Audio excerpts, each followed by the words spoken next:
Sunderlight Productions. Dans cet épisode, on parle de faire du charme à Steve Jobs, de savoir saisir sa chance, des différents sens du mot humain, d'avoir des étoiles dans les yeux, de lumière naturelle, de faire des autoportraits quand on n'a pas envie d'en faire, de montrer sans montrer, de ne plus voir le charme de ceux qui nous entourent, d'être au plus près de l'action, d'immersion et de vivre 1000 vies, de demander avec le sourire, de l'intime, de refaire son editing 1 an après, mais surtout, on va voir pourquoi à un moment, il faut se décider à passer des images isolées aux séries photographiques. Vous êtes tout dans l'œil du photographe.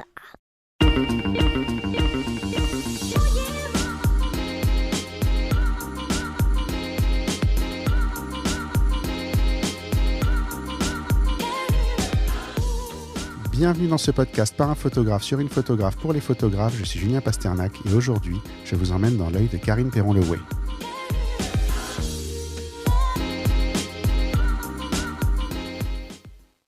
Je vais arrêter de dire que c'est tout un art de baisser le slider parce que je le dis à chaque intro d'épisode en pensant que je fais un truc très original et je viens de le refaire. Tu vois, comme quoi. Bonjour Karine. Bonjour Julien. Bienvenue. Enchanté de faire ta connaissance. Tu m'as été recommandé par Annie Gozard qui doit passer prochainement dans le podcast. On doit caler la date, mais j'aimerais déjà savoir d'où vous vous connaissez et pourquoi elle t'a recommandé. Alors Annie, on s'est rencontrés chez Milena Perdriel, D'accord. qui est une fille extraordinaire. Enfin, toutes les deux sont des filles extraordinaires. Et voilà, on a bien papoté toutes les deux, le contact est bien passé. Et puis, Annie, je lui ai dit à ce moment-là que j'étais chez le collectif Hans Lucas. Ouais. Et donc, elle a rejoint le collectif ensuite. On s'est revus et voilà, on entretient le contact. Des bonnes relations. Avec grand plaisir. Depuis, voilà. Elle m'a envoyé, pour le dire clairement, elle m'a envoyé le message en me disant « J'aimerais vraiment entendre ce qu'elle a à dire. Est-ce qu'elle te répondra ?» Donc, du coup, tu vois, je pense que ça va faire un épisode intéressant parce que pour ceux qui ne la connaissent pas encore, je crois qu'elle est passée chez Sébastien Roignan il n'y a pas longtemps. Je vous encourage à aller écouter cet épisode parce que c'est quelqu'un de très intéressant. Moi, j'ai eu la chance de faire une formation avec elle et elle est vraiment hyper intéressante et hyper fine. Et la voir travailler, la voir faire des photos, c'est une expérience en soi parce que j'ai rarement vu quelqu'un prendre autant son temps qu'Annie pour faire une photo. Ah oui, donc tu l'as vu travailler. Je l'ai vu travailler. Je l'ai vu dans cette formation à un moment faire des photos backstage. Et en fait, ce que j'ai vu surtout, c'est qu'à un moment, elle ne bougeait plus. Elle avait un endroit, elle ne bougeait plus. Elle avait son spot, elle avait son cadre, elle avait tout. Elle attendait juste qu'il se passe la bonne chose dans ce cadre-là. Et ça, je crois que c'est probablement une des leçons les plus impressionnantes que j'ai prises parce que c'est une chose, quand on te dit il faut patienter au bon endroit, c'est autre chose de l'avoir, elle, attendre. Parce que c'est... et je crois qu'elle est capable d'attendre très très longtemps, genre une demi-heure, 3/4 d'heure, 1 heure, pour qu'il se passe vraiment quelque chose dans le cadre. Donc voilà, on lui posera la question en vrai, parce que de toute façon, c'est prévu qu'elle passe encore une photographe de mariage, mais bon, c'est pas n'importe laquelle. Bah écoute, je ferai bien des sorties photos avec Annie, on verra, on en reparlera. on va s'organiser ça. La première question de l'épisode, c'est toujours la même, c'est l'elevator pitch. Tu rentres dans l'ascenseur, il y a Steve Jobs qui rentre juste à côté de toi et il te dit, mais qu'est-ce que tu fais, qui es-tu, qu'est-ce que tu fais? Tu as 3 étages pour lui expliquer qui tu es, ce que tu fais, qu'est-ce que tu lui dis? Ok, j'ai 3 étages. Donc je vais lui dire bonjour Steve. Je raconte des histoires et il y a toujours des histoires à raconter. Donc je suis sûre que vous avez des histoires extraordinaires à me raconter, des histoires qu'on ne connaît probablement pas encore. Et on a 3 étages pour que vous me donniez envie de raconter votre histoire. Donc je vous écoute. D'accord, tu es à 57 épisodes, tu es la première à inverser la question et à choper Steve Jobs pour raconter son histoire. Toi, tu y vas habillé en tête comme ça. Je pense que ça... Attends, je rencontre Steve Jobs dans l'ascenseur. Enfin, je veux dire, j'ai une opportunité de reportage extraordinaire. C'est clair que j'en profite. Non, mais c'est une très bonne réponse parce qu'en même temps, ça explique réellement qui tu es. C'est que la plupart des gens vont essayer de se vendre à Steve Jobs en racontant qui ils sont et se mettre en valeur. Et toi, en fait, tu mets lui en valeur quelque part. Et c'est comme ça que tu te présentes et tu te décris. Et oui, parce que pour moi, la photographie, c'est ça en fait. Ouais. C'est-à-dire que moi, je me mets en retrait pour mettre en valeur ce que je photographie d'une manière ou d'une autre. Voilà, c'est ça, c'est vraiment résumé. Donc, je raconte des histoires et je raconte l'histoire de la personne que je mets dans mon cadre. pour te situer un peu plus précisément pour les auditeurs, est-ce que tu peux nous dire ce que tu fais si c'est pas Steve Jobs qui est en face de toi? Comment ça? Nous présenter ton activité Oui, avec tes mots à toi, en fait. Donc, on va dire que je me décris comme photojournaliste, photographe documentaire. Après, bon, je fais la photo, comme tout le monde, je dirais, la photo corporate, la photo... voilà, donc je vis pas mal avec la photo corporate, mais je développe en fait depuis peut-être 2 ans. Depuis 2 ans, en fait, je suis rentrée dans le photojournalisme et la photographie documentaire, et c'est vraiment quelque chose que je développe. D'accord, c'est vers ça que tu vas. Qui m'anime, et c'est vers ça que je vais, oui. D'accord, parce que c'est en fait quand on cherche des informations sur toi sur Internet, effectivement, tu n'as pas de site Internet à toi, on te trouve essentiellement par Hans Lucas. Il faut effectivement beaucoup creuser. D'ailleurs, Hans Lucas donne une fausse impression par rapport à toi, c'est qu'ils sous-entendent que tu t'es consacré à la photographie qu'à partir de 2019, ce qui est faux. Ça fait beaucoup plus longtemps que ça que tu fais de la photo. Pas si longtemps, mais plus longtemps en tout cas que ça, que tu es dans la photographie professionnelle, dans la sphère professionnelle de la photographie. Simplement, chez eux, en tout cas, ça a commencé en 2010. En plus, quel timing! 2019, c'est quand même pas l'année... juste avant le Covid. Juste avant le Covid, c'est quand même pas l'année la plus simple pour démarrer une carrière de photojournaliste. Ou peut-être que c'est justement, il y a des sujets à traiter. C'est peut-être ça qui t'a lancé. Ben en fait, je sais pas, tu veux que je te dise un petit peu depuis... Non, moi, j'ai... En fait, photographe, on va dire... photographe dans l'âme, je sais pas si c'est le terme qu'on peut utiliser, mais je le suis depuis toute petite. Parce que j'ai eu mon premier Canon A1 argentique à l'âge de 8 ans, parce que j'ai eu la chance d'avoir un papa photographe amateur qui m'a donné cet appareil à 8 ans, alors qu'on vivait en Amérique du Sud à ce moment-là. Moi, j'ai eu une enfance un peu extraordinaire parce qu'elle était faite d'aventures là-bas. Et donc, j'ai commencé à prendre des photos là-bas. J'ai les yeux ouverts sur le monde en grand, et j'ai fait le plein d'images extraordinaires, enfant. Voilà, donc ça je l'ai gardé, et j'étais très observatrice, donc ça je l'ai gardé, je crois que je l'ai toujours été. Un petit peu, je suis quelqu'un de discret par nature, donc je suis plutôt en retrait et j'observe toujours. Donc j'ai gardé ça à l'adolescence, à 17 ans, c'était ce que je voulais faire. Photographe. Vraiment, je passais tous mes petits jobs, tout l'argent passé dans les tirages, je prenais en photo toutes mes copines, voilà. Après, je me suis pas autorisée à le devenir tout de suite. Disons que j'ai suivi... Comme souvent, on fait d'abord un boulot sérieux. On dit, on fait d'abord des études, entre guillemets, sérieuses. Donc, c'est ce que j'ai fait. Je sais pas si je te déroule tout. Vas-y, c'est bien. Je vais essayer d'être concise. Donc, en fait, j'ai fait le CELSA, qui est une école de journalisme et de communication. Moi, j'ai fait la branche technique de l'information et de la communication, option ressources humaines, parce qu'il y avait humain dedans. C'est ce qui m'intéressait. Donc, je suis partie après, pendant 8 ans, dans l'industrie, où j'ai été chargée de communication, recrutement, formation, ressources humaines, et j'ai pas survécu. Comme la plupart des gens dans ces métiers-là. Voilà. Il y a un moment où tu te demandes si ça a un sens ce que tu fais, c'est ça ? Non, mais j'avais pas les épaules pour ça. J'étais pas faite pour ça. Déjà, j'étais pas faite pour rester derrière un ordinateur. Et puis, le côté humain, c'est pas comme ça que je le voyais, quoi. Comme beaucoup. Et donc j'ai quitté ce monde-là au bout de 8 ans. Je me suis toujours pas autorisée à devenir photographe, parce que pour moi, on m'avait tellement mis dans la tête que c'était pas un métier, que c'était... Donc je suis partie faire de la musique. C'est parce que ça, c'est un métier, peut-être.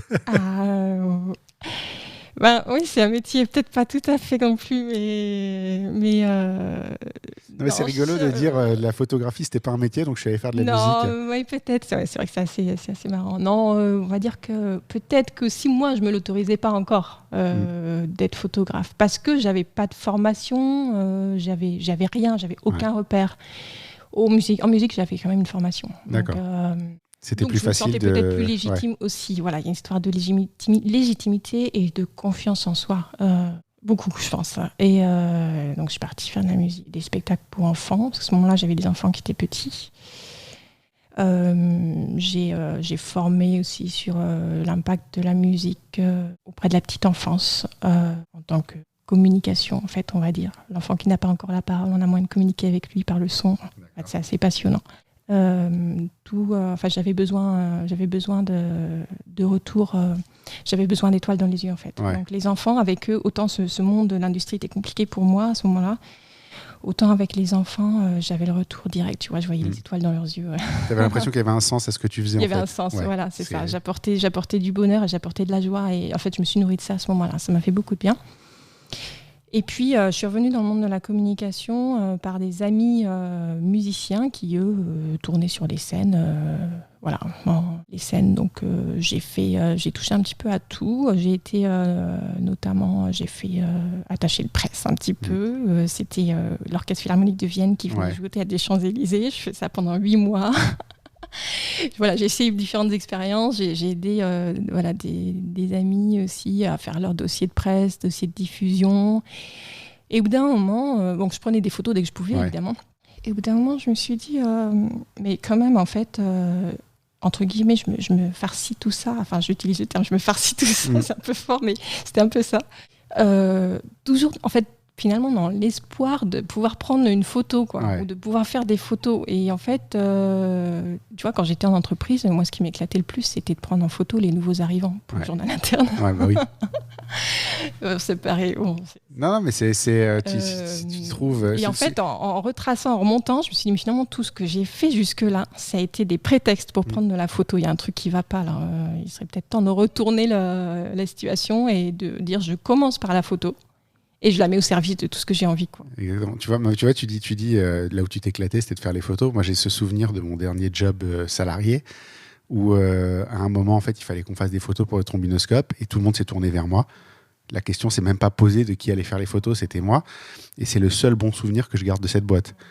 Quand même. Je sais pas si tu vois. J'ai passé 2 ans. Hein, j'ai un bon souvenir, c'est ça. Donc, je comprends ça. Tu vois, tu dis ça comme si c'était... pas presque en rigolant comme si c'était une blague, mais en vrai pas du tout. Ça je le comprends mais parfaitement, quoi. Ouais, mais ça on s'en rend compte qu'après coup, tu vois, sur le moment on n'a pas conscience de tout ça. Et j'avais des amis musiciens aussi qui me disaient mais tu devrais te lancer dans la photo, mais encore une fois, c'est une histoire de confiance en soi, beaucoup. Comment je fais est-ce que je peux prétendre être photographe professionnel? Enfin, je veux dire, comment je peux faire? Est-ce que mes photos sont assez bien? On se posait... Pourtant, t'avais des bonnes bases, le AE1 pour commencer.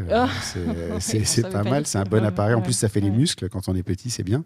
Parce qu'il pèse une tonne. Hein. Ceux qui n'ont pas eu les Canon de cette époque entre les mains. J'en ai un juste derrière moi, là. C'est un FTB, c'est pas tout à fait le même modèle, mais... Dans la série Je pèse lourd, c'est pas mal, ça fait bien les muscles. Si on parle de ta philosophie photo, est-ce que tu as des inspirations ou est-ce que tu es purement autodidacte? Tu as des gens qui t'inspirent plus particulièrement, des photos de référence? Alors, autodidacte, oui, complètement. Je dirais que j'ai... Alors, quand j'étais ado, c'était Lindbergh. Ouais. Voilà, ces portraits noir et blanc, c'était la grande inspiration. Ces regards qu'il arrivait à capter. Et après, j'ai des inspirations, on va dire, tout ce qui est peinture du 18e, les images, tout ce qui est clair-obscur, j'adore ça. Des inspirations de photographes purs, pas trop. Il y a Doisneau, évidemment. Ouais. En fait, ce qui s'est passé, c'est que... Doisneau, en fait, ça a commencé un petit peu, ma carrière a commencé, carrière entre guillemets, ça paraît un peu. Mais c'est avec la rencontre avec les filles de Doisneau, en fait. Parce que j'avais participé à un concours qui était sur le thème de Robert Doisneau. Il fallait faire des photos sur le style de Robert Doisneau. En fait, c'était six Doisneau photographiés. Enfin, c'était. S'il était là aujourd'hui, qu'est-ce qu'il ferait, quoi? Photographié. Voilà, c'était si Doisneau photographiait Versailles aujourd'hui, c'était la ville de Versailles. Qu'est-ce qu'il ferait? Et donc moi, je me suis prêtée au jeu et en fait, j'ai eu un prix remis par les filles de Robert Doisneau. Et je voyais des rencontres comme ça. Elles m'ont dit, bon, bah, un petit mot gentil, une petite rencontre vraiment très sympa. Et puis, bon, bah, faut y aller. Quoi. Ça t'a légitimé, du coup. Un peu, voilà, ça aide. Hein, tu vois, enfin, forcément, ça aide plus que ton environnement familial. Ou puis de là, il y a eu des rencontres aussi avec un photographe qui m'a fait confiance tout de suite derrière, qui m'a fait bosser avec lui. Et c'est parti après. C'est parti. Non, les inspirations, pour revenir à ça, les inspirations, il y a un photographe contemporain en fait qui m'inspire beaucoup. C'est Cédric Gerbehet, qui est le directeur de l'agence MAPS, et que j'ai rencontré après et qui m'a aussi ouvert les yeux. Fait partie des photographes que j'admire aujourd'hui en fait. Je connais pas son travail, mais je mettrai un lien dans les notes d'épisode. Ouais. Et comme ça, les gens pourront aller se renseigner, voir photographe, un petit peu. Documentaire, ouais. Ça roule, je mettrai. Tu peux redonner son nom ? Cédric Gerbehet. Cédric Gerbehet, ok. Je mettrai un lien dans les notes d'épisode. Si je te demande ce qui te fait déclencher, qu'est-ce qui va faire que tu vas appuyer sur le bouton pour prendre une photo ? Alors, je dirais qu'il faut qu'il y ait de l'intensité. L'intensité et l'authenticité du moment. C'est quoi l'intensité ? L'intensité, c'est-à-dire qu'à différents niveaux, faut qu'il y ait de l'intensité, faut qu'il y ait, en fait, dans le sens émotion. Pour moi, il faut que je ressente une émotion. Et il faut qu'il y ait une intensité visuellement parlant aussi. Il faut qu'il y ait une lumière, quelque chose qui sublime un petit peu, quoi. Enfin, voilà. Alors, il y a deux types de réponses à cette question en général. Il y a les gens qui prennent la photo et qui la voient après. Il y a les gens qui la voient et qui prennent la photo. Toi, tu la vois et tu la ressens tout de suite. Oui. Je la vois. C'est ta perception du moment. Donc, du coup, tu prends pas forcément des tonnes de photos de quelque chose, mais tu sais toujours ce que tu vas avoir et tu visualises à l'avance. C'est ça. En fait, il peut m'arriver de partir avec mon appareil photo et il ne se passe rien du tout. Parce que j'ai pas ressenti d'émotion, j'ai pas ressenti comme je te dis, d'intensité. Et à un moment donné, il peut se passer quelque chose. Et alors là, ça va être l'adrénaline. C'est-à-dire que là... Mais les jours où il se passerait, en fait, tu rentres bredouille. C'est-à-dire que tu ne prendras pas de photos. Je rentre bredouille, oui. D'accord. Parce qu'il y a des gens qui prennent des photos de toute façon. Toi, non. Non, je ne prends pas de photos de toute façon. Non. Ça peut être une manière de lancer la machine, mais c'est... Non, j'y arrive pas. D'accord. J'y arrive pas. Il faut... En fait, comment te dire... Pour moi, la photo, j'y suis venue tardivement. En fait, je suis professionnelle depuis 2017 ou 2018, tu vois. Ouais. Et en fait, c'est quelque chose que j'ai tellement attendu et qui est tellement précieux pour moi, on va dire. Parce qu'aujourd'hui, je suis tellement bien dans ce que je fais. Quand je prends une photo, il y a de l'ordre de la préciosité, en fait. Ouais. C'est précieux. C'est sacré. C'est sacré. Ouais. C'est ça. D'accord. Et donc, dans mon cadre, c'est précieux ce que je mets dans mon cadre, tu vois. Ouais. Et c'est comme s'il y avait... Faut pas le gaspiller, quoi. Non, c'est pas ça. C'est pas une histoire de pas gaspiller. C'est que ça rejoint l'intensité. Enfin, je sais pas, c'est pas peut-être évident à expliquer.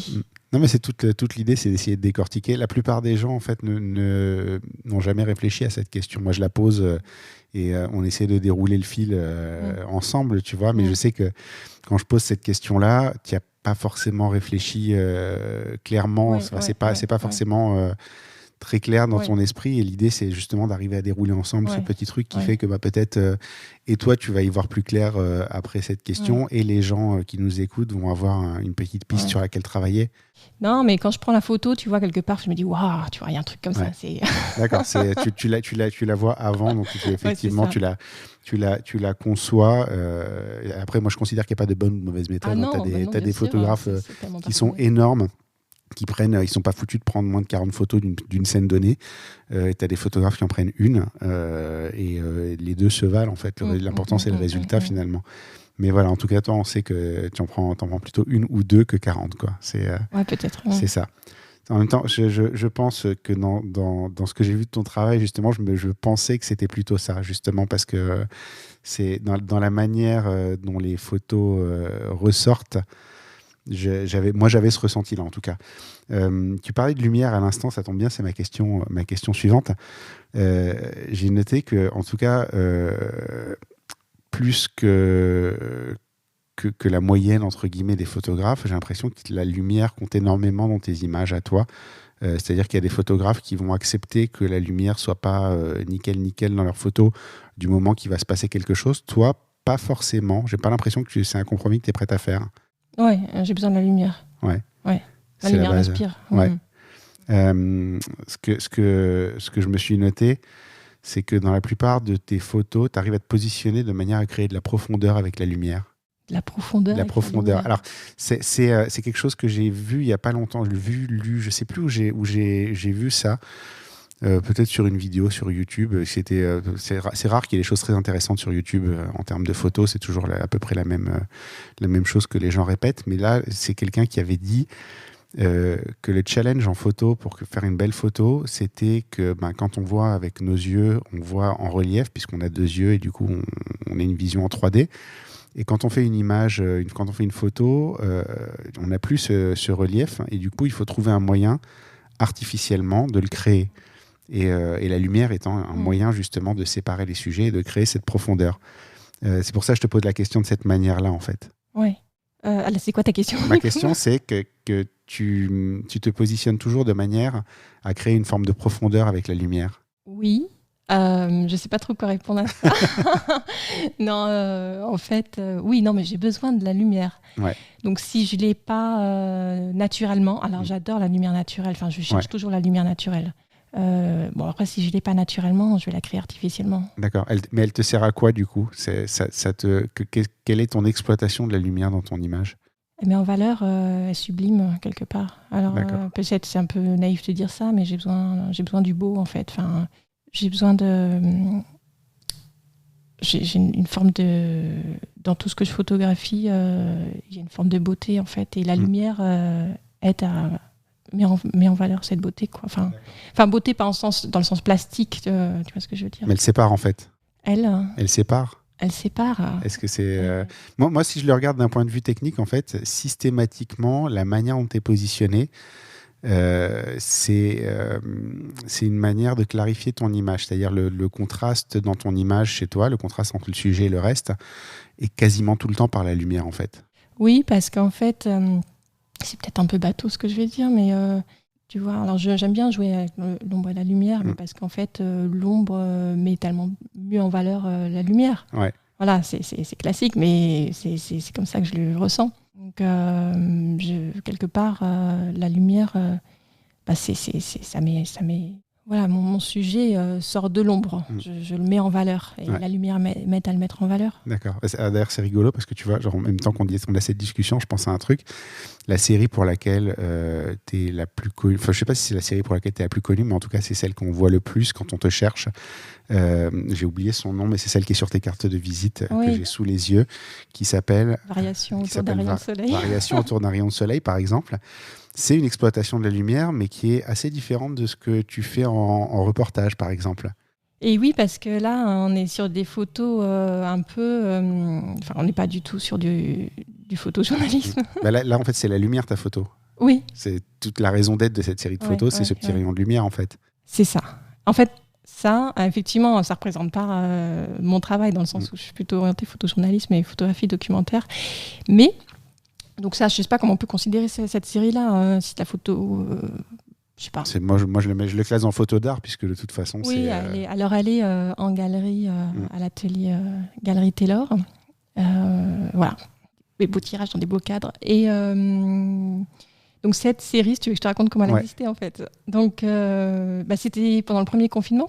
Et moi, j'avais envie de documenter. En fait, non, je me sentais pas, je me voyais pas. Voilà, documenter les rues vides, c'est quelque chose qui m'inspirait pas. Enfin, je me sentais pas de le faire.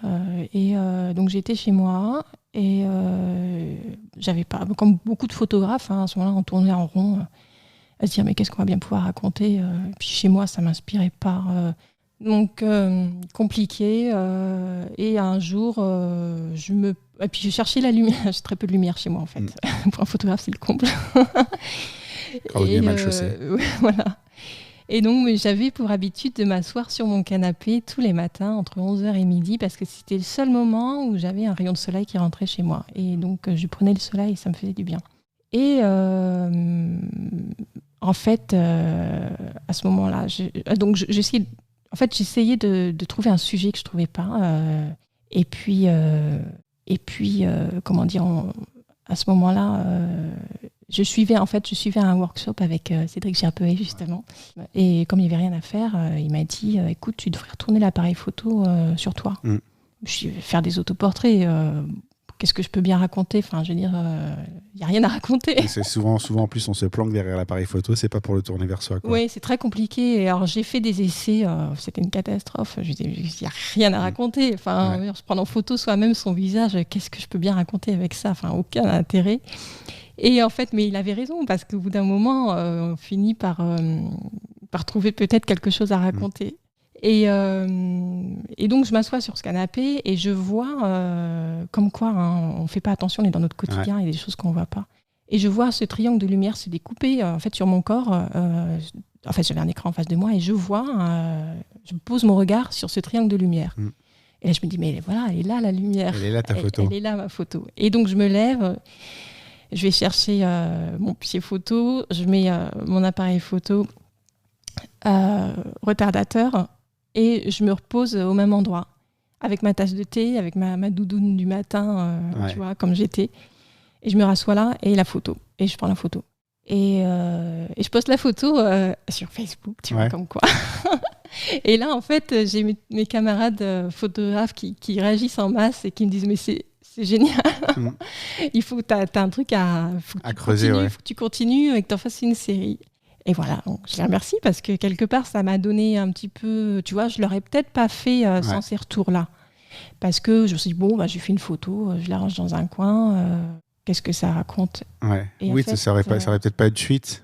Oui, peut-être. Et en fait, j'étais un peu encouragée à poursuivre. Je me suis dit, Et en fait, j'ai raconté... c'était ma manière à moi de raconter mon confinement. Parce que ce rayon de soleil, j'avais rendez-vous avec lui tous les jours, entre 11h et midi. Et moi, c'était mon autorisation de sortie, en fait. Donc, c'était le lien entre l'intérieur et l'extérieur. Et j'y ai mis, dans ce rayon de soleil, toutes mes envies, mes frustrations, mes envies d'extérieur ou mes envies de vie qu'on ne pouvait plus avoir à ce moment-là. Donc, j'ai incarné, on va dire, des personnages, mais ces personnages, c'était moi aussi. C'est-à-dire qu'à un moment donné... Voilà, si j'étais là avec ma petite robe verte et mon bouquet de fleurs, c'est parce que j'avais envie d'aller dehors, dans la nature, et je n'avais pas la possibilité de le faire. Si j'étais avec mon accordéon, c'est parce que j'avais envie d'aller me promener dans Paris et de revivre, c'est peut-être le cliché, mais plus cliché, mais c'est symboliquement envie de revivre les vies animées, les rues animées de Paris.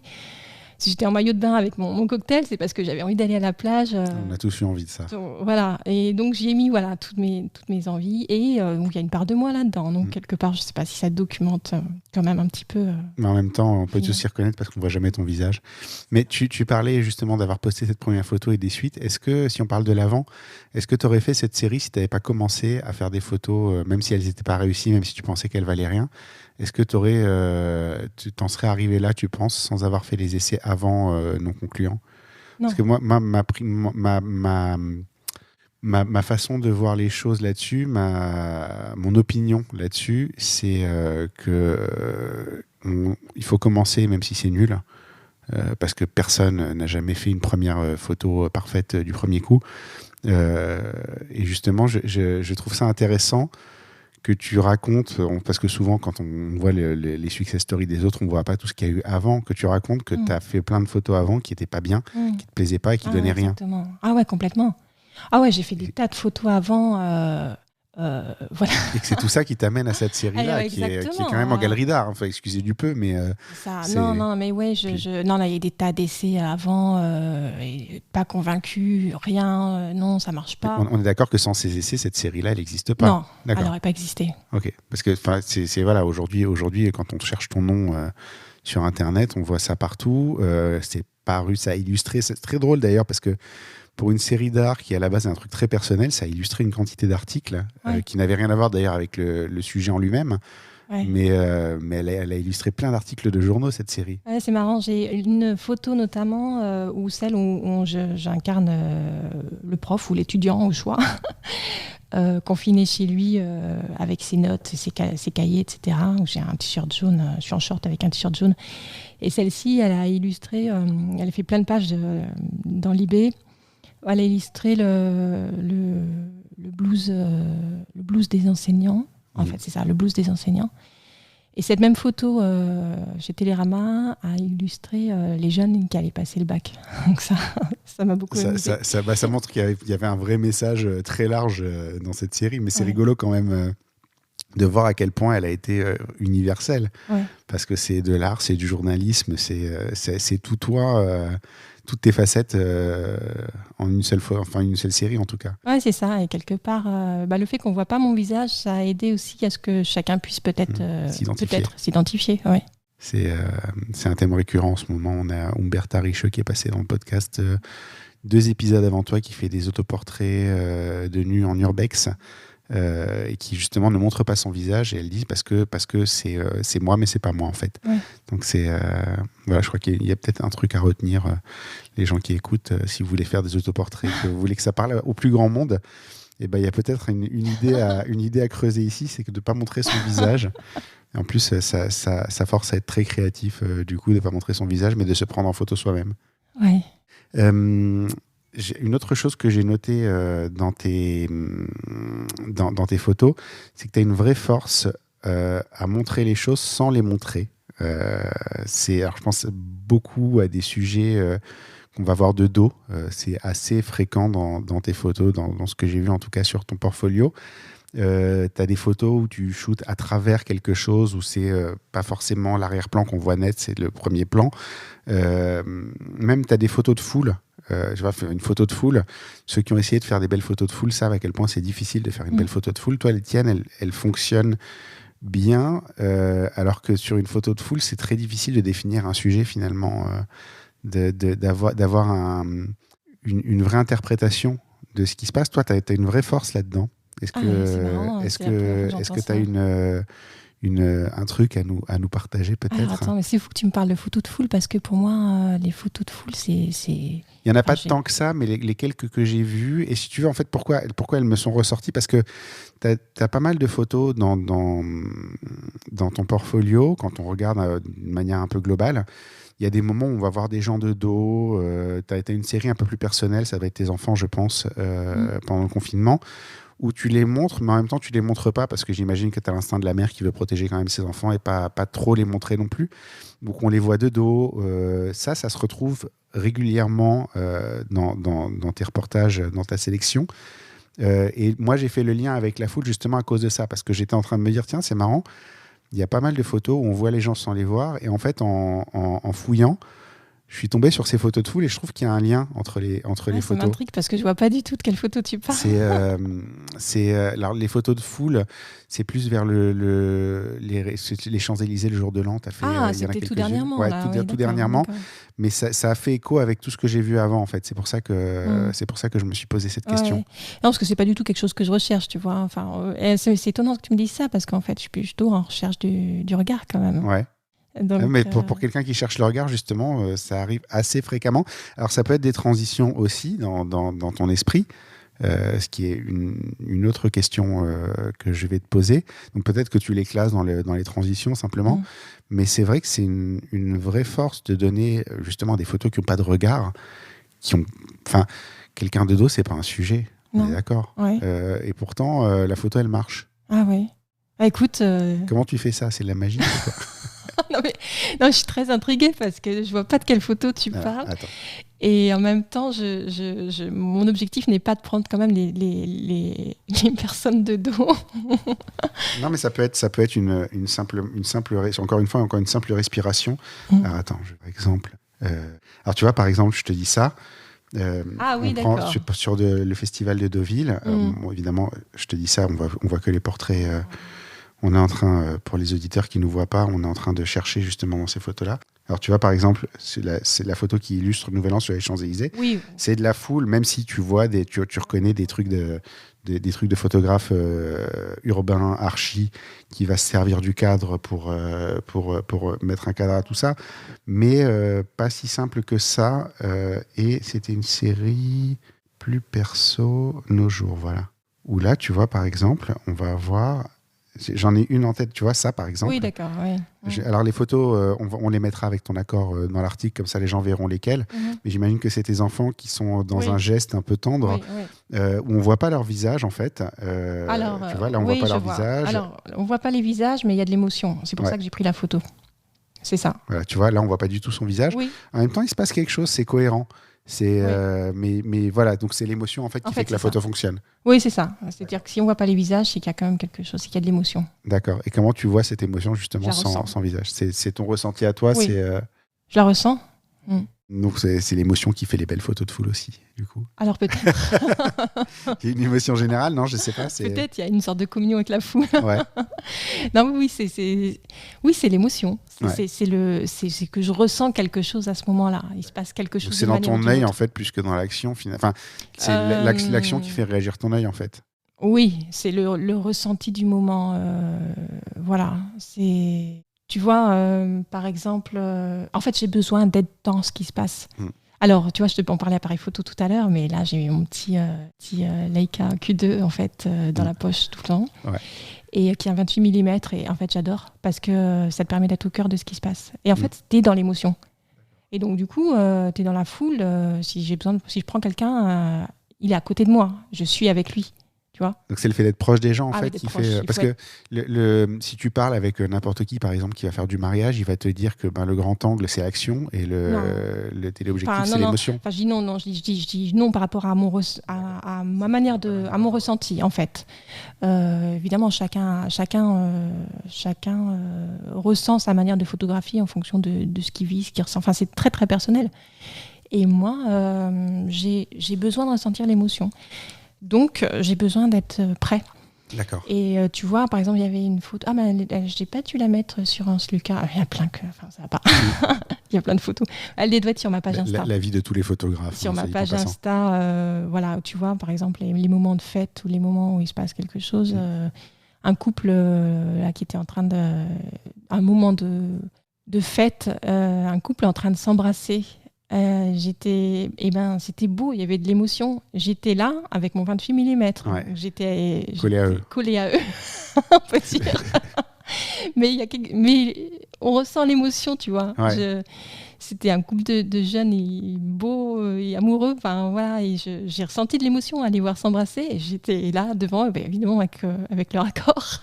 Ils t'ont vu ou pas? Oui. En fait, oui, ils savaient que je prenais la photo parce que je les voyais tous les deux et je me suis rapprochée d'eux. On était en train de danser, en fait. Donc, j'étais en train de danser à côté d'eux, avec mon appareil photo, bien sûr. Ah bah oui, toujours. La base. Toujours. Et je leur ai dit, vous êtes beaux. Enfin, voilà, est-ce que ça vous ennuie pas si je vous prends en photo? Ben non. Non, parce que c'était un beau moment. Et donc, j'ai pris une photo, oui. D'accord, tu parles aux gens. Ah oui. Ce qui permet, il y a peut-être un lien entre justement le fait d'aller chercher l'émotion aussi près et de parler aux gens, parce que il y en a qui ont pas cette facilité ou qui veulent pas interagir avec le sujet aussi, ça peut arriver. Et du coup, ça explique aussi qu'on peut être un peu plus loin. Et c'est ça que j'aime bien dans la photo dite documentaire, c'est le côté immersion. Et que les personnes acceptent que tu entres dans leur vie d'une manière ou d'une autre. Qu'on oublie souvent, en fait. C'est ça la différence entre une photo normale et une très belle photo, finalement. En fait... c'est de s'intéresser au sujet, pardon. Oui, c'est ça. Mais en fait, on m'autorise à entrer un peu dans leur vie. Le temps de quelques secondes ou le temps de quelques semaines, par exemple. Et ça, c'est extraordinaire. Parce que j'ai l'impression de vivre 1000 vies, tu vois, en étant photographe. Comme si je vivais des vies par procuration. On m'autorise ça.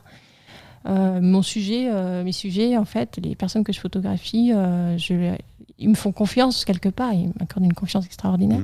Tu dis ça, je vois un reportage qui a l'air... si on... Et ce sera d'ailleurs une question que je vais te poser plus tard, on va peut-être l'avancer un tout petit peu.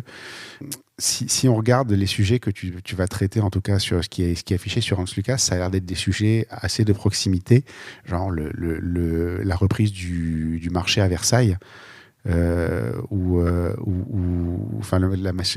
pas la reprise du marché, c'est la manière dont le marché s'est adapté au Covid avec les trucs pour protéger et tout, où un photographe lambda va se dire moi aussi je peux sortir faire des photos au marché. En même temps, tout le monde ne va pas être capable de faire les photos que tu as faites. Et justement, tu dirais que c'est la connexion, c'est le fait. Tu as été leur parler à ces gens-là avant de les prendre en photo, ouais. Alors, les photos de foule, évidemment, non. Les photos de rue, non. Mais quand je me suis approchée des maraîchers, en fait, je me suis présentée, j'ai dit bonjour, je suis Karine, photojournaliste. Et donc, je documente la réouverture des marchés en temps de Covid pour la presse. Voilà. Et donc, ils sont d'accord, ils ne sont pas d'accord. En général, quand tu le demandes avec le sourire et que tu respectes les personnes, il n'y a pas de problème. Donc, ils ont accepté. Et en fait, donc il y a l'un d'entre eux, notamment, qui a fait une des photos qui a fait la une du Figaro. Et c'était très amusant parce que, en fait, je m'étais présentée comme travaillant pour la presse, mais j'avais générale, ouais. Voilà, presse générale. Donc, et en fait, donc le maraîcher, je suis revenue le voir le lendemain, je ne sais plus quand est-ce que c'est paru, les jours suivants, avec le Figaro pour lui donner, parce que, voilà, pour qu'il sache. Et quand je suis arrivée, il était en train de se faire prendre en photo, et c'était devenu la star du marché, en fait. Il était en train de se faire prendre en photo par ses clients. Et il avait déjà, évidemment... il avait acheté tous les exemplaires de Versailles. Ses clients lui avaient apporté, déjà, donc il était déjà bien au courant. Et donc, c'était, tu vois, humainement, c'était super parce que vraiment, je ne savais pas trop quelle serait sa réaction. Il était super content. Et donc, ça m'a fait très plaisir. Et je me suis retrouvée... Alors après, on s'est fait prendre en photo tous les deux parce qu'il disait à toutes les personnes qui venaient acheter les œufs, tu vois, et le fromage. J'ai la photographe, je suis avec la photographe. Donc, on s'est fait prendre en photo tous les deux. C'était très amusant. Donc, ça m'a fait... C'était très sympa, tu vois, de voir... Il y a aussi une part d'humain, forcément. Enfin, la photo, pour moi, c'est un prétexte à la rencontre. Ouais. C'est ça qui est très fort. Mais c'est justement, tu vois, la question que j'avais justement sur ça. Je pense que je ne l'ai pas posée comme ça, mais je pense qu'au final, c'était ça. Voilà, la question que j'avais prévue, telle que je l'avais prévue, c'est comment est-ce que tu trouves, comment est-ce que tu décides de tes sujets, parce que finalement, c'est des choses simples, voire accessibles, vers lesquelles les gens ne vont pas forcément aller. Et la question que je disais, c'est comment est-ce qu'on rend le simple exceptionnel. Et finalement, la différence entre toi et le photographe qui va aller faire des photos dans le marché, finalement, c'est que toi, tu vas d'abord chercher la connexion et après faire des photos et pas forcément considérer l'appareil photo comme un écran entre toi et le monde. Je suis intéressée par une forme de connexion, oui. Ouais. En fait, et d'ailleurs, je travaille de plus en plus sur l'intime. Alors peut-être que je recherche une forme de ça, tu vois, quelque part. Même dans le quotidien ou dans le sujet le plus banal qui soit, je recherche une forme de proximité, oui. Ouais. Je crois que tu viens de le dire, c'est l'intime, en fait. C'est ce qui fait la force d'une vraie photo, c'est qu'on a l'impression de pas être un spectateur, mais d'être dedans. Ouais, et par exemple, j'ai vécu des moments forts, toujours pas, c'est pendant la période de Covid, mais bon, on n'en sort pas malheureusement. Donc, l'hiver dernier, par exemple, je suis allée dans la cité universitaire de Nanterre pour documenter la vie des étudiants. Ouais. Parce que c'était une période très compliquée pour eux. Ils étaient confinés dans leur petite chambre, il n'y avait plus aucun endroit pour se retrouver. C'était terrible, il y avait une solitude incroyable. Et donc je suis allée dans la cité universitaire et j'ai passé des soirées avec les étudiants dans leur chambre. Donc c'est pareil, on m'a accordé leur confiance pour raconter leur histoire, tu vois. C'est une forme d'intimité aussi. Ouais. Et c'est une forme d'intimité quand tu vois que je me retrouve dans la chambre où Julien vient d'arriver dans la nouvelle chambre et il m'explique que quelques jours avant, son camarade s'est retrouvé dans sa chambre, s'est suicidé dans sa chambre, tu vois. Et donc, Donc c'est terrible. Et moi, je me retrouve là, dans cette forme de grande intimité, parce qu'il se confie quelque part,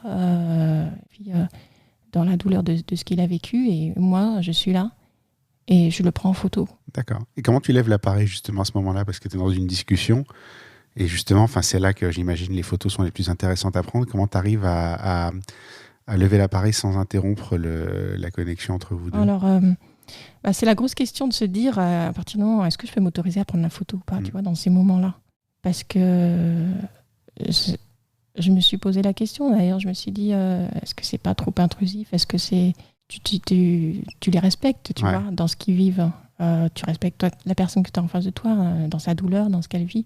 Et en même temps, quand je me suis présentée à eux, je me suis présentée comme photographe. Je dis, voilà, je trouve que ce que vous vivez là actuellement, c'est compliqué et j'ai besoin. Je pense que il faut l'expliquer, il faut le montrer.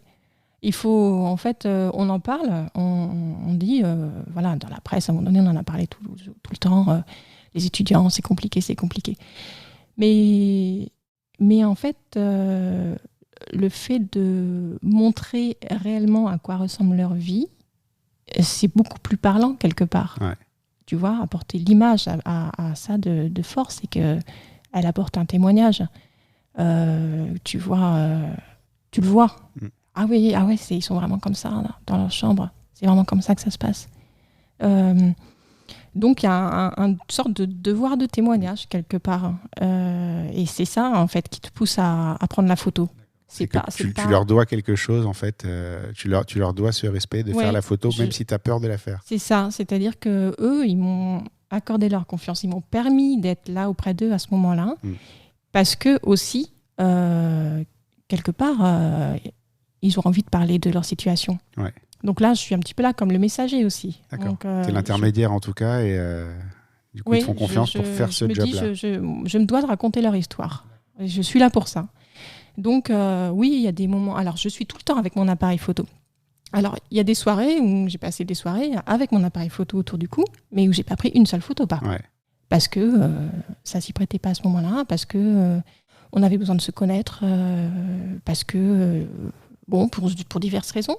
Mais, et puis à un moment donné, je vais déclencher parce que ça va être le moment. Quoi. Au moment où tu sais que ça va être le bon moment, mais en tout cas, il n'y a pas... Mais je suis toujours, tu vois, je maintiens toujours le contact. C'est-à-dire quand je prends la photo, on était en train de parler avant, on continuera à parler après, et j'ai pris la photo. Et tu peux parler même pendant, même s'il y a l'appareil qui fait écran. Oui. Ok. Si on parle de ta manière de fonctionner, je trouve que tu es assez complète dans ta palette de photographes. Alors, je sais pas, j'ai pas assez de références pour juger ça, mais mon impression du photoreporter, c'est léger à tout prix.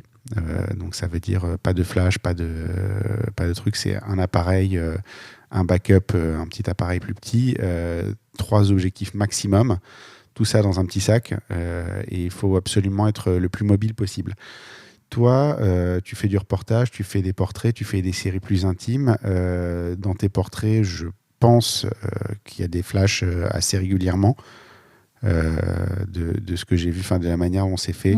Je pense qu'il y a assez régulièrement des flashs. D'ailleurs, tes portraits en eux-mêmes mériteraient qu'on ait un sujet à part entière dessus, parce que... Et d'ailleurs, tu vois, c'est assez cohérent avec ce qu'on disait tout à l'heure. Étonnamment, tes portraits, en fait, ils sont à part dans ton portfolio. Ils ont un style très différent de ce que tu fais en reportage. Et finalement, tu vois, même tes autoportraits sont dans cette veine-là, finalement. Ouais. Mais du coup, t'as un côté très complet pour une photojournaliste, dans le sens où tu vas pas hésiter à t'alourdir en termes de matos, et à faire des choses. Encore une fois, j'ai pas de certitude sur les autres, mais ceux que moi je connais, en tout cas, prônent la légèreté à tout prix et vont justement éviter de se lancer dans ce genre de choses. Toi, au contraire, t'y vas. Ouais, ça dépend ce pourquoi tu pars. Après, tu vois, par exemple, les manifs, tu te dis qu'il faut être léger, mais il y en a aussi qui ont fait des photos de manifs avec le flash, justement. Ça apportait des photos d'un style différent, c'était intéressant. Donc, c'est très personnel, en fait. Évidemment, quand tu pars, tu dois marcher longtemps, etc. Il faut être léger. Ouais. Donc, ça dépend ce pourquoi tu pars et ce que tu as envie de faire et l'image que tu as en tête. D'accord, mais la plupart du temps, tu pars sans flash avec l'appareil. Alors j'ai toujours mon appareil photo sur moi, de base. Donc le Leica sans flash du coup. D'accord. Mais en même temps, tu vois, j'aime la lumière naturelle, vraiment, je cherche la lumière naturelle. Donc, non, le photodocumentaire, c'est toujours de la lumière naturelle. Toujours, je crois, justement, pour garder cette forme d'authenticité. D'accord, donc le portrait est toujours prévu et donc à ce moment-là, tu peux partir un peu plus lourd, quoi. Alors, par exemple, quand je pars en commande pour la presse, pour un portrait, alors oui, je pars avec le flash. Parce que je ne sais pas où je vais, enfin, je ne sais pas dans quel environnement je vais me retrouver, et en même temps, il y a quelque part, enfin, il faut que le résultat soit là. Donc, s'il n'y a aucune lumière, tu vois, aucune source de lumière, il faut que je la porte, moi. D'accord. Pour être sûr qu'on parle de la même chose, c'est quoi comme flash et c'est quoi comme modeler? Alors, attends-moi la technique. Non, mais je veux dire, est-ce que c'est un petit flash Cobra ou est-ce que c'est un modèle de studio? C'est un flash Cobra que je déporte sur un pied avec un parapluie. Ok, donc c'est vraiment le setup assez simple, mais... C'est quand même léger. D'accord. Ah oui, parce que tu peux... Tu vois, quand je pars pour faire des portraits, je peux même t'amener à marcher aussi... à me déplacer. Je me déplace, je suis à pied en métro. Parce que j'en connais quand ils disent je vais faire un portrait simple, ils se pointent avec 4 flashs différents, avec des modelers et des trucs dans tous les sens. Non, je pars léger quand même. J'ai un flash, mais je pars léger. Après, ça dépend. Ça m'est arrivé de partir avec un peu plus équipé, avec 2 flashs un peu plus puissants et puis et 2 boîtes à lumière.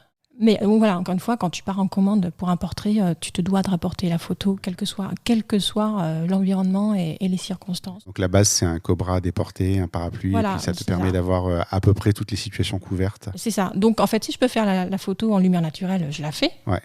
Mais si j'estime que la lumière ne me convient pas, à ce moment-là, je sors le flash. Il faut que je puisse répondre à toutes les situations, quoi. C'est vrai que tout le monde n'a pas cette approche. Il y a plein de gens qui refusent catégoriquement le flash pour plein de raisons variées aussi. Il y a des gens qui ne savent pas s'en servir et qui décrètent que c'est pas bien.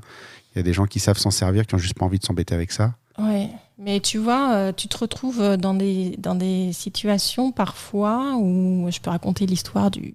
Comment j'étais partie pour faire une photo portrait d'un généalogiste. Ouais, je crois que je vois la série de photos. C'est devant le cabinet à tiroir, là. Ouais. Et donc là, en l'occurrence, j'étais partie, c'était pour le Figaro. Donc tu sais, tu pars et tu sais que j'étais à 17h et la photo, elle devait être rendue à 19h pour parution le lendemain, tu vois. Donc, il faut y aller. Et donc, lui, en l'occurrence, il fallait montrer en une seule photo. Enfin, l'idée du portrait, c'était presse, en l'occurrence là, c'était de montrer en une seule photo qui il est. Ouais. Donc, c'est pas juste prendre en photo son visage, il est généalogiste, donc le montrer en tant que généalogiste. Et j'arrive dans son bureau, en fait, qui est un bureau, comment dire, tu vois, bureau transparent, les murs blancs, rien, l'épure la plus totale. Débrouille-toi avec ça. Et là, je me dis, c'est un généalogiste. Comment je vais montrer que c'est un généalogiste, quoi. Là, dans ce bureau-là, je ne vois pas comment. Et en fait, de fil en aiguille, c'est là, nous, tu vois, on a échangé, et il m'a raconté que il se basait sur des partitions, enfin qu'il écrivait toutes les généalogies sur ce qu'il appelait une partition. C'est un parchemin, une sorte de un parchemin, quelque chose d'un papier qui est très très très long en fait, tu vois. Et je lui ai demandé de me montrer ça. Donc il allait me chercher. Je me suis dit comment on va accrocher ça au mur. Enfin comment je vais gérer le truc, quoi. Et je lui ai dit non, on peut pas accrocher ça au mur. Et puis de fil en aiguille dans la discussion, on disait qu'il avait quand même des archives où et des locaux différents. Mais je dis on y va. Donc c'était un petit peu plus loin. On est ressorti, on est allé dans les archives et là, dans les archives, la lumière, tu vois, une fois là-dedans, c'est pas terrible, quoi. Ouais. T'es bien content d'avoir ton flash parce que là, c'était l'endroit où il fallait faire la photo. C'est clair. Pour le montrer en tant que généalogiste, c'était là qu'il fallait faire la photo. Et il fallait le flash. Là, il faut un flash, un parapluie à tout prix. Ouais. Sans ça, tu t'en sors pas. Ouais. Alors, tu as parlé d'une image en particulier. Tu vois, la question suivante, c'est de parler d'une image en particulier. Là, du coup, tu as parlé d'une image en particulier, mais moi, c'est pas celle que j'avais choisie pour illustrer ton travail. On va pas parler de la série Fine Art parce que je pense que tout le monde en a assez parlé. Elle est parue à peu près partout. On va parler d'une image que tu as réalisée pendant la fête des loges. Alors, c'est pas forcément le choix le plus évident possible, mais en même temps, je trouve que la photo résume bien ton approche de la lumière parce que tu es dans un environnement qui n'est pas simple, c'est de nuit, dans une fête foraine. En même temps, il y a plein de sources lumineuses de tous les côtés. Donc finalement, c'est un petit peu ce que tu cherches, mais pas que ça. Et la photo, c'est une jeune fille qui est devant un manège qui est éclairé par une lumière verte qui la détourne bien. Et j'aimerais bien que tu nous parles un petit peu de cette photo-là parce que je trouve qu'elle te correspond en fait. C'est une photo qui est un résumé, c'est pas une bonne manière de le dire parce que c'est difficile de résumer les gens en une seule image, mais je trouve que cette photo reprend à peu près tout ce que moi j'ai noté de toi dans ta photographie, notamment que c'est une photo qui est basée sur la lumière et qui peut pas fonctionner sans la lumière. J'ai vu la série, j'ai vu que tu as fait plusieurs photos en plus de cette jeune fille, une qui fonctionnait un petit peu moins bien que celle dont on parle, et celle-là qui, je trouve, fonctionne parfaitement et a quelque chose de particulier qui fait qu'elle marche vraiment bien. Je voudrais bien que tu nous en parles un petit peu et que tu nous expliques ce qui t'a amené à faire cette image-là. Oui, alors, on parlait de lumière tout à l'heure, là on était de nuit. Et donc la lumière, quand on parle de lumière, c'est pas forcément la lumière du soleil, évidemment, c'est la lumière d'où qu'elle vienne. En fait, il y a une inspiration. À partir du moment où il y a de la lumière, donc là c'est la lumière des néons qui m'a inspirée.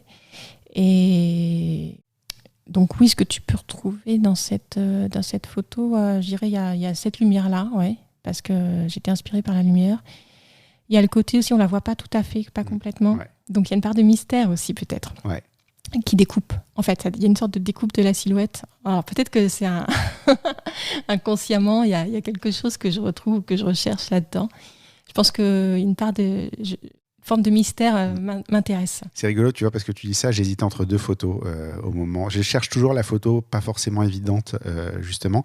La deuxième photo que j'avais à l'esprit, c'est une série dans le château de Versailles, où en fait, tu vois au bout du couloir, tu as la fenêtre avec le reflet de la fenêtre sur le parquet, et tu vois une ombre qui se détache, quelqu'un qui passe en ombre. Tu le reconnais, mais tu vois qu'il se détache très, très, très, très bien par rapport à ça. C'est les deux photos entre lesquelles j'hésitais. Ah oui, c'est marrant. Et tu vois, ce côté-là, c'est la même explication, en fait. Ouais. Oui, parce que dans les deux, il y a cette part de mystère. Et ça, j'aime bien. Ouais, ça force les gens à se questionner un petit peu sur la photo. C'est ce qui fait qu'on s'arrête sur une image, c'est qu'on se pose une question. Oui, c'est qu'il y a quelque chose qui intrigue peut-être. Ouais. Enfin, j'espère. c'est l'idée générale, je pense. Je sais plus qui avait dit ça. Je crois que c'était Joshua Jackson. Je sais pas si tu connais. C'est un street photographe anglais. Josh Kajak sur Instagram qui fait des photos absolument incroyables et qui disait qu'une photo pour qu'elle soit réussie il fallait que les gens s'arrêtent et se posent une question devant et justement qu'il y ait ce côté un peu mystérieux de l'image qui est d'ailleurs c'est rigolo parce que l'image dont on parle là, la jeune fille dans le parc, c'est tout à fait le genre de photo que lui aurait pu faire. Ah oui. Donc, mais c'est ça, oui. Non, mais tu vois, même dans ma série, pour ne pas la citer à nouveau, il y a cette part de mystère aussi. Oui, parce qu'on se demande qui c'est en fait. Oui, c'est ça. Je pense que le mystère, quelque part, ça questionne. Ouais. Et ça oblige les gens à s'arrêter une seconde et du coup, ça fait qu'on voit la photo. Si on parle côté plus business, financier de ta pratique photo, aujourd'hui, c'est quoi ta source de revenus principale en photo ? Alors... c'est quoi ton travail principal, plus précisément ? Je travaille quand même pas mal, faut le dire, en corporate. Ouais. Donc, je travaille encore beaucoup avec les entreprises où je fais des portraits et des photos aussi in situ, comme on dit in situ. Donc, en fait, c'est une forme de reportage adapté à la photo d'entreprise. Donc, je viens dans l'entreprise et je documente la vie de l'entreprise. Est-ce qu'il y a autre chose que d'aller photographier les fêtes et les séminaires de l'entreprise ? C'est encore un autre oui, c'est ça. Alors, je fais aussi... Alors, bon, j'aime beaucoup. En fait, en quelque sorte, je continue une forme de travail documentaire, mais dans l'entreprise. On peut dire ça comme ça. Je fais ça, oui. Après, ça n'empêche pas que je fais les séminaires, où je fais j'ai fait de l'événementiel aussi. Bon, moins forcément en ce moment. Voire pas du tout en ce moment. Pas du tout en ce moment, oui. Mais voilà, ça. Et là, le photojournalisme. C'est l'essentiel, Oui. Ça dépend des périodes, en fait. Il y a des périodes où il y a énormément de corporate et du coup moins de place aussi peut-être pour le photojournalisme. Là, avec la période qu'on vit, il y a moins de corporate, donc là je vais développer le photojournalisme ou en tout cas la photo documentaire. La photo documentaire, clairement, tu vois, tu gagnes pas ta vie.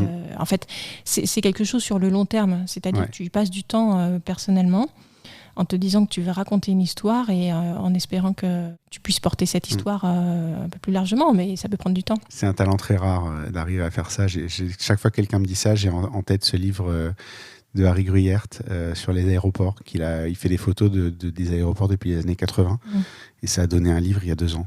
Donc tu vois, c'est 40 ans de boulot et c'est le Ruine de Koudelka qui était certainement la plus belle expo que j'ai vue l'an dernier. D'ailleurs, le livre est juste là, j'étais en train de le lire.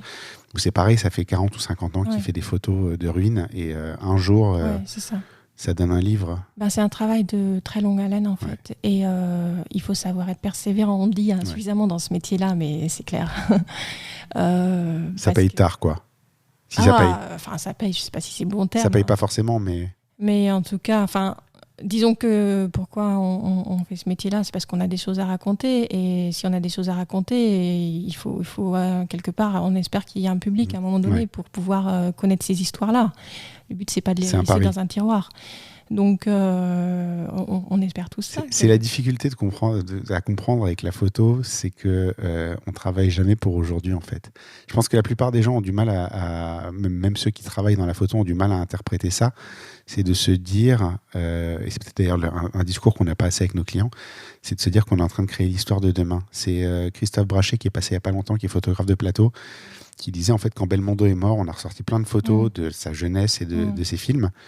Et peut-être que demain, les stars d'aujourd'hui, on n'aura pas ça. Parce que justement, comme il y a le smartphone, on se dit que ça suffit pour l'instant, mais on ne se rend pas compte qu'on est en train de créer un trou dans l'histoire. Parce que ça, on s'en rendra compte dans 40 ans en fait. Ouais. C'est pour ça qu'il faut des photographes. Ouais. Oui. Mais c'est pour ça que les gens n'ont pas forcément conscience de notre valeur aussi. C'est que notre travail prend de la valeur avec le temps, en fait, en vieillissant. C'est moi qui fais des photos de mariage et d'événements. J'ai du mal à expliquer aux gens que mes photos ont une valeur aujourd'hui qui n'est pas la même que celle qu'elles auront dans 10 ans. Même mes photos de mariage, aujourd'hui, maintenant qu'il y a des gens qui sont plus là, qui sont dessus, elles n'ont pas la même valeur aujourd'hui que quand je me suis marié en 2014. C'est dur à comprendre et à... Oui, c'est dur pour nous les photographes aussi, on le sait, parce que quelque part, on a besoin pour avancer d'avoir une forme de retour, je ne sais pas si je peux parler de reconnaissance, mais de retour au moins, pour se donner confiance ou pour se dire, moi je suis dans la bonne voie, je continue. On a besoin de ça et on l'a pas souvent. Déjà, il arrive souvent très tard et quand il arrive tout court, quoi. Donc en fait, on n'a pas d'autre choix que de persévérer quoi qu'il arrive. D'accord. Et puis ceux qui ont des retours rapides, en général, c'est sur Instagram, mais c'est pas forcément le bon retour, le nombre de likes. J'ai noté quelque chose sur tes séries, c'est que tu as un editing assez serré.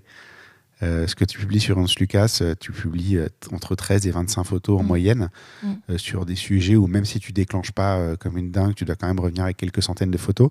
Tu as un editing extrêmement serré et je voudrais savoir comment tu fais ça. C'est-à-dire comment je choisis les photos comment tu fais pour choisir aussi peu de photos? Parce que c'est dur d'éliminer. Ouais, c'est dur. Je suis d'accord. On y passe un temps fou. Parce que, encore une fois, je suis guidée par l'émotion, je crois, c'est ça.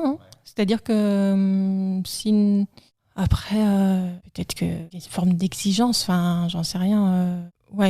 Non, faut qu'il y ait de l'émotion. Si ça ne m'apporte pas d'émotion ou qu'il ne se passe rien, j'enlève, quoi. D'accord. Tu arrives à l'identifier assez facilement dans tes photos? Alors, je dis pas que c'est facile, évidemment, je me pose des questions. Et puis je peux me tromper, comme tout le monde. À un moment donné, je vais faire cet editing-là, et en fait, D'ailleurs, c'est assez curieux les editings parce que tu le fais, quand tu le fais, tu dois le faire rapidement parce que des fois, tu n'as pas le choix, tu le fais très vite. Et si tu y reviens une semaine après, un mois après, un an après, tu vas te dire, mais attends, pourquoi j'ai choisi ces photos-là ? Et en fait, y en a une que je n'avais pas vue à ce moment-là et c'est celle-ci qui devrait être sortie. Donc, il ne faut jamais rien supprimer ? Alors, je crois qu'il ne faut pas les supprimer. Il faut acheter plein de disques durs. Ouais. Comment est-ce qu'on intègre une structure comme Hans Lucas ? Du coup, parce que c'est la question plus générale, c'est déjà comment on se lance dans le photojournalisme en plein Covid, parce que ça, c'est. Je pense que tu l'as pas fait exprès, c'est arrivé comme ça. Mais comment est-ce qu'on continue dans cette tempête-là où on peut pas sortir de chez soi et comment on fait Comment on se lance dans le photojournalisme ? Comment on se lance dans le photojournalisme, en plus dans une période comme ça, mais comment déjà d'une manière générale, quoi. Oui. Alors.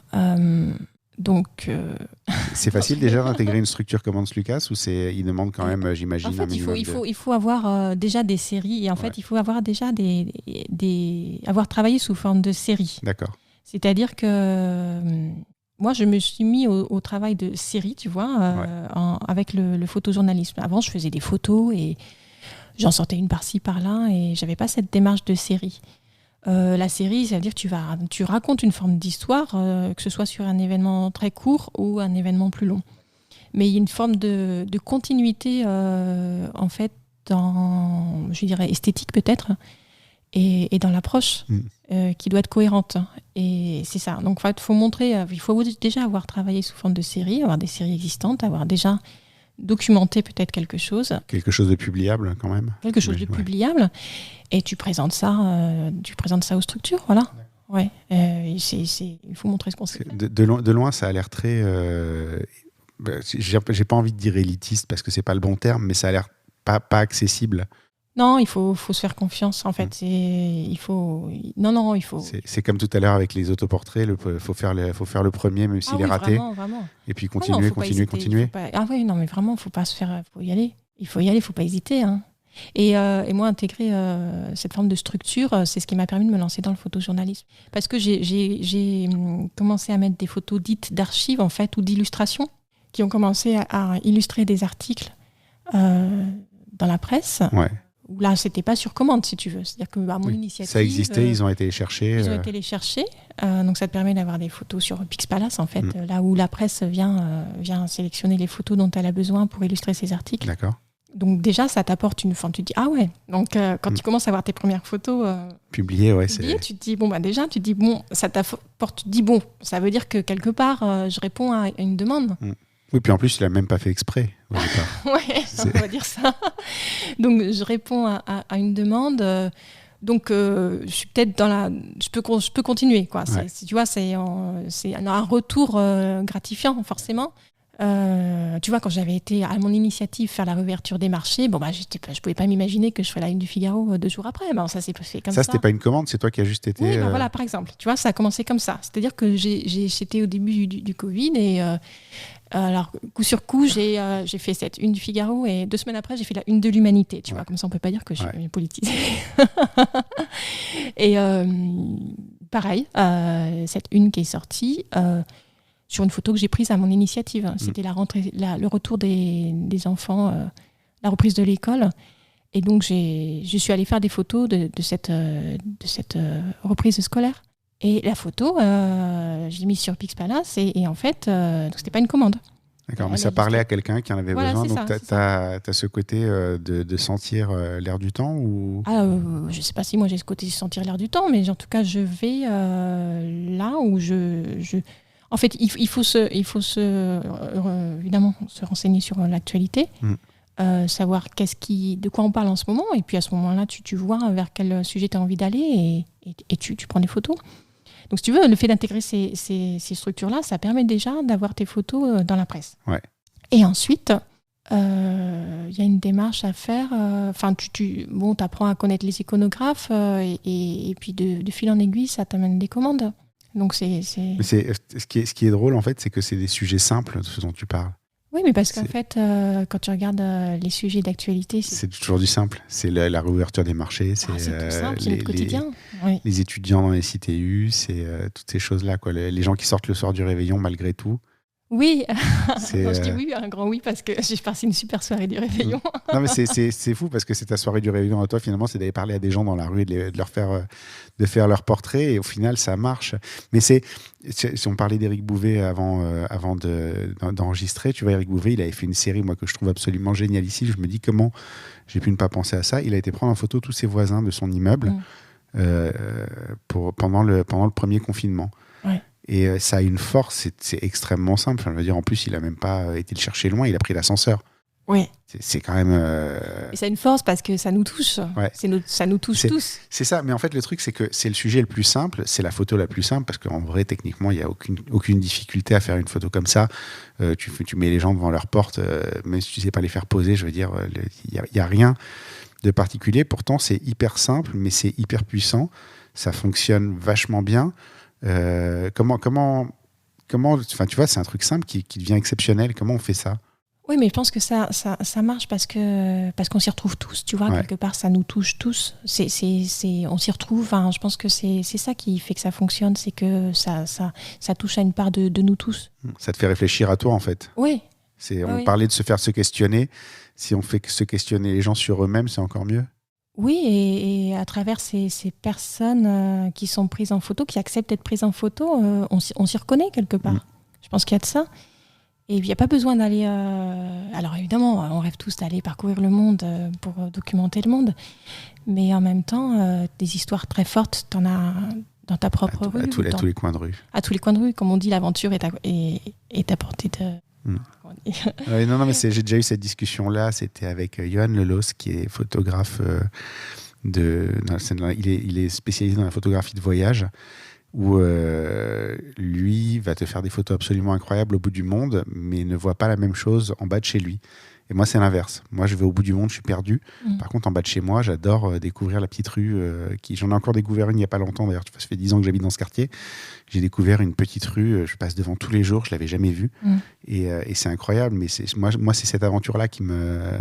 Oui, en fait, l'aventure est partout. Ouais. Elle est dans notre propre rue. Ouais. On ne le sait pas forcément, mais elle est peut-être en... Et des fois, tu changes simplement de trottoir et tu te rends compte que tu n'avais jamais vu les choses comme ça. Il faut savoir la regarder, la trouver. Bon, et je pense que, tu vois, là où peut-être il peut y avoir de la force, c'est parce que on va apporter le regard qu'on va porter sur ce voisin. On y portera le même regard sur ce voisin que celui qu'on pourrait porter à je sais pas, un Indien au fin fond de l'Amazonie, tu vois, qu'on trouverait extraordinaire. Et ben on va trouver notre voisin extraordinaire. Ouais. Oui, c'est le fait de s'émerveiller de ce qu'on a sous la main finalement, alors qu'on voit tous les jours. Oui, c'est ça. Et qu'on a oublié qu'on pouvait s'émerveiller devant. Je pense qu'il faut peut-être, tu vois, avec la photo, on a une forme de recul sur notre environnement. Et moi, dès que j'ai mon appareil photo, je sais que je suis... Tu vois, dès que je passe derrière l'appareil photo, tout ce que je te disais, tout ce que je mets dans le cadre, c'est précieux. Ouais. Donc, que ce soit... Oui, que ce soit Bébert au Café du Coin ou un Indien Navarro à l'autre bout du monde, il est précieux pareil. D'accord. Oui, bien sûr. C'est bon à savoir. Dernière question de ce côté financier. Ça n'appelle évidemment pas de chiffres, mais est-ce que tu gagnes bien ta vie aujourd'hui? Alors, je la gagnais bien avant le Covid. Ouais. Voilà. J'ai eu la chance de commencer tout de suite. Ça s'est bien passé très rapidement. Donc, avant le Covid, je la gagnais bien. Bon, maintenant, le Covid... Ouais. Ça complique un peu les choses pour tout le monde. Ouais. C'est dès qu'on est sur des zones, des secteurs d'activité qui sont impactés par le Covid, fatalement. C'est compliqué. Alors, on se raccroche. Là, tu vois, par exemple, entre septembre et décembre dernier, j'ai vraiment beaucoup bossé. Donc, j'ai bossé je me suis raccrochée à ces 3 mois-là en me disant, bon, ça va me faire... Ça va te faire vivre 6 mois. Ouais, j'espère. Mais bon, là, la période qui commence, là, à partir du mois de janvier, je sais pas. Oui, on est début janvier et ça sent pas bon pour les événements. On ne sait pas trop ce qui nous attend là et on n'a pas beaucoup de contrats en vue, quoi. Ouais. La grosse difficulté en ce moment, c'est que les contrats, c'est du jour au lendemain et ils se signent du jour au lendemain et ils se suppriment du jour au lendemain aussi. Donc, on n'a pas une grosse visibilité en ce moment. Il est peut-être temps que ça se termine, cette histoire. Ouais, c'est ça. Il est temps que ça se termine. C'est clair.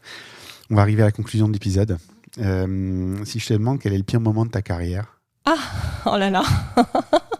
Le pire moment, tu m'aurais demandé le meilleur. Je te demanderai le meilleur après, mais le pire moment, on commence par le pire pour terminer sur une note positive après. C'est terrible ce genre de questions.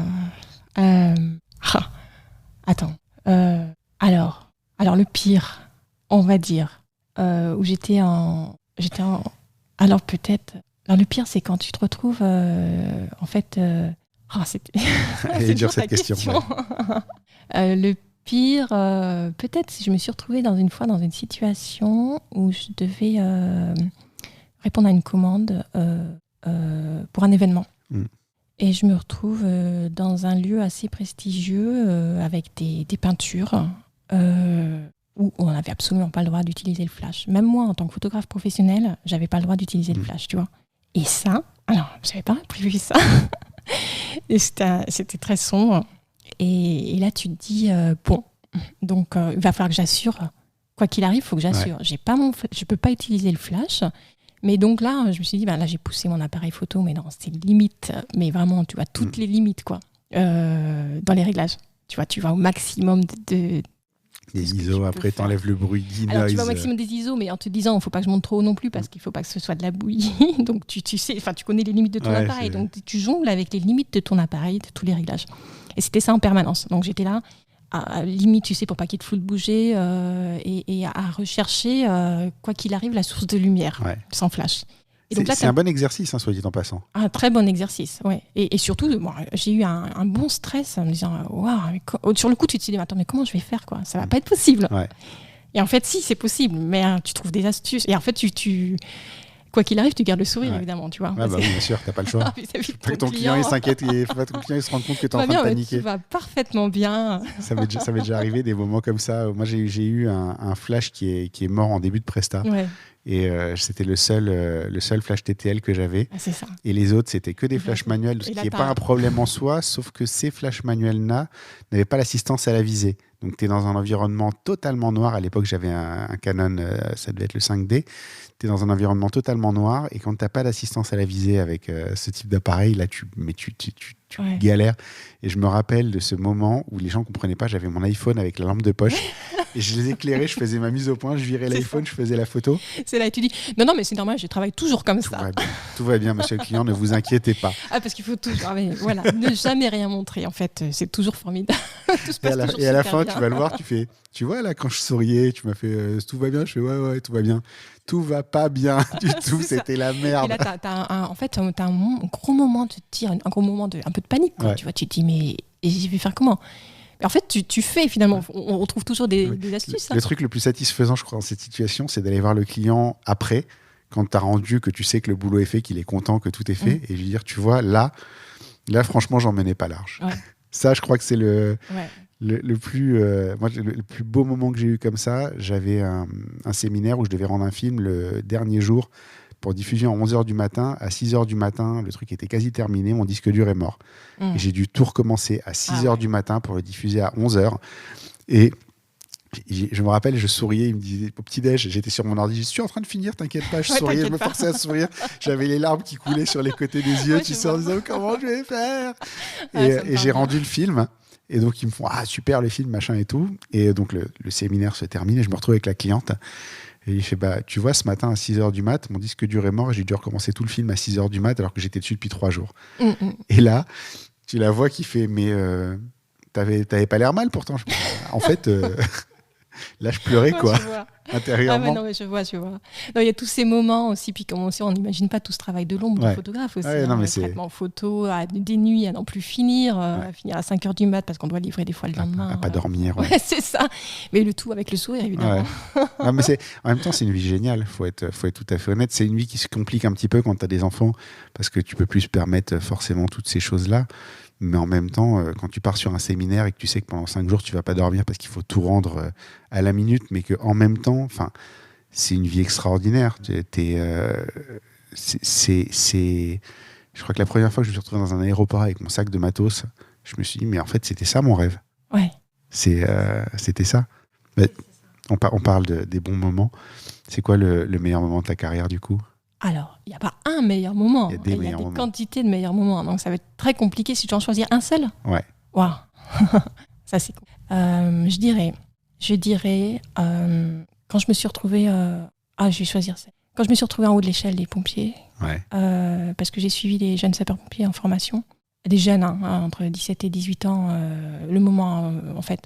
Et ils passent finalement d'ado à homme quelque part aussi, tu vois. Ils sont en pleine formation, ils deviennent sapeurs-pompiers. C'est pas rien, tu vois. Et donc, ils étaient en formation incendie. Ils se formaient à l'incendie. Et ils devaient monter à un moment donné à l'échelle, à grande échelle. C'est un peu comme une forme de... J'ai vu ça un peu comme une forme de passage un peu initiatique, tu vois. Ils devaient monter tout en haut. Et une fois arrivés en haut, ils devaient s'accrocher avec leurs jambes et se basculer en arrière avec les bras et crier leur nom. Pour qu'on les entende d'en bas. Et moi, j'étais tout en haut avec mon appareil photo et je les prenais en photo à ce moment-là. Et un d'entre eux est monté. Et ces jeunes-là, j'ai vu leur regard, tu vois, à ce moment-là. Et je voyais leur regard. Ils me regardaient quand ils montaient aussi. Dans leur regard, il se passait tout un tas de choses. Et il y avait parfois une peur. Il y avait une forme de fierté. Il y avait des interrogations. C'était très très fort ce qui se passait dans ces regards à ce moment-là. Et avec l'un d'entre eux, voilà, nos regards se sont croisés et j'ai vu à ce moment-là, je me suis dit, il est là, il est en train de prendre conscience qu'il est en train de devenir un homme qui va sauver des vies. Et moi, je pourrais être la victime, tu vois, qui viendrait chercher.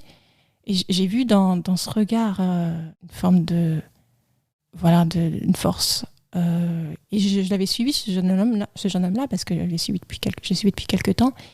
Et j'ai eu la sensation de le voir dans ce regard, ce passage, tu vois. La prise de conscience entre ce passage dont je te parlais, entre l'ado peut-être insouciant et une forme de responsabilité en tant qu'adulte. D'accord. J'ai eu la sensation de capter ça à ce moment-là, tu vois. Donc tu as été témoin d'un truc exceptionnel. Alors, exceptionnel, moi je l'ai ressenti comme quelque chose d'exceptionnel. Mais très intime en tout cas. Ouais, voilà, il y a une forme d'intimité dans cet échange de regards et de l'émotion. Ouais, c'était très émouvant pour moi. Je ne savais pas que les pompiers faisaient leur bar mitzvah. On arrive à la toute dernière question de l'épisode. Qui est-ce que tu me recommanderais pour un prochain épisode ? T'as pas le droit de dire Annie puisqu'elle est déjà prévue. Oui, dommage. Alors, je pense à Céline Croze.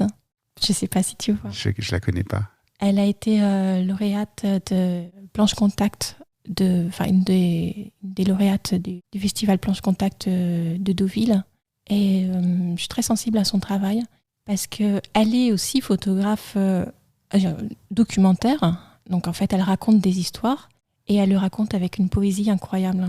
Et je suis très touchée par ses photos justement parce que on lui met toujours de soi en fait dans ces histoires qu'on raconte. Et donc, je suis sûre qu'elle a des tas de choses à raconter parce que quand je vois ses photos et la poésie qui s'en dégage, elle a sûrement des tas de choses. La plupart des photographes ont des choses à raconter d'une manière ou d'une autre, de toute façon. Bien sûr, mais s'il fallait choisir quelqu'un aujourd'hui...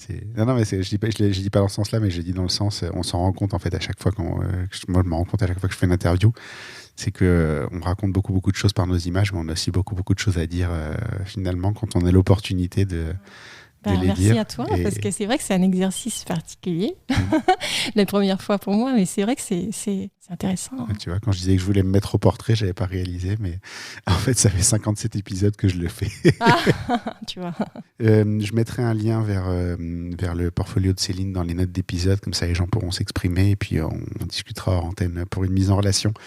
Où est-ce qu'on peut te retrouver ? Alors sur les réseaux, ma page Instagram, Facebook, donc ma page portfolio Ansluka. Je n'ai pas de site internet. Mais ça viendra. Il faut que j'y travaille quand même. Ça serait mieux. Hein. C'est pas mal d'en avoir un. Ouais. Donc ça, il faut que j'y travaille. Okay. Je mettrai de toute façon tous les liens dans les notes d'épisode et puis je mettrai à jour le jour où ce fameux site internet sera en ligne. Il me reste à te remercier d'avoir participé à cet épisode et de nous avoir ouvert ton œil comme tu l'as fait. C'est moi qui te remercie. Et à très bientôt.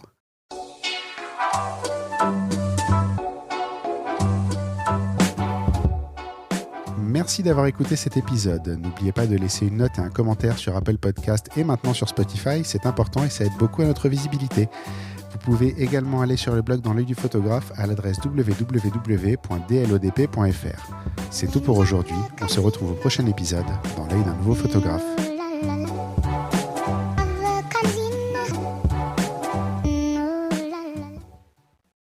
Dans l'œil du photographe, merci, c'est fini.